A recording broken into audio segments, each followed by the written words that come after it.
You don't have to apologize. I'm your big bro. I'm gonna love you regardless. We all make mistakes. And he says, bro, I love you. So I'm done with this. You're done with it too. Move on. And I really enjoyed my time at ESPN. It gave me an opportunity to bring my audience that saw me really just grow.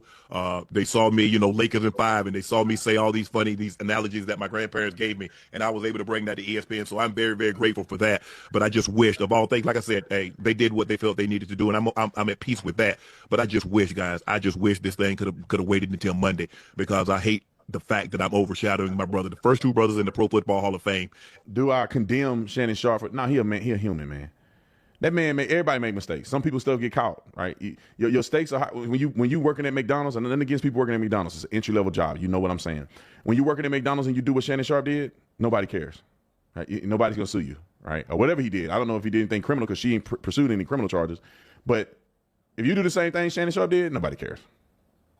If you cheat on a girl and you work at Best Buy, you work at Best Buy in the Geek Squad, and you cheat on your girlfriend, she gonna be hurt, but nobody gonna care. When you see, the Bible talks about, with as much is given, much is required, right? The higher you go up, the more the penalty is for your mistakes. When you are King David, your mistakes are in a book that people are gonna read for thousands of years. Little people that didn't make the Bible, that did stuff that King David did, nobody cares. That's why people like me, I try to be very mindful of what I say. I'm very mindful of how I act. I'm very mindful of what I present, because I never go anywhere without people recognizing me. Now, I went to Hawaii, people in the airport, and shout out to everybody that said what's up to me. I appreciate you. But bro, I can't be acting out of character and losing my temper and stuff in public. People see me, they like, oh, that's Officer Tatum. Or I get caught on camera doing something I'm not supposed to do. Everybody knows it's me.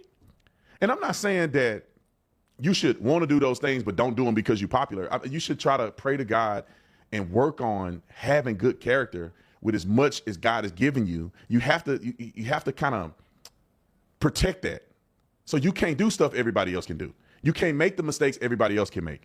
It's the same thing with being a pastor. Like, people are like, well, pastors are human. Well, you're not on the same level as the person going to your church when you're leading the church. You're not on the same level. God didn't give them the mantle to be able to have the respect and get the credence and access that you have to people's personal life and all that other stuff, or speaking life to them. God didn't give them that mantle. So the requirements are different for you and them. Now, at the end of the day, a sin is a sin, but God is going to punish you, I think, more severely when he puts you up here to lead and you doing all this crazy stuff when you know better. It's really, and that's what Shannon is experiencing. And I know he's going to make it out. I think Shannon's a good dude. He's just a dude. When you don't have God as the head of your life, who wouldn't do this? If I wasn't saved, I'd be doing the same thing. I'm telling you the truth. I'm not too prideful to understand that, like, I'm a human. I'm a man. I remember how I used to be before I got saved. I remember the struggles that I had while I've been saved. Being saved helped me bring it all the way down here. But when I wasn't saved, you think I wouldn't be on OnlyFans? You think I wouldn't be after these women? I'm in shape. I got money. I'm doing it. I'd be a dog. And I'm glad the Lord saved me.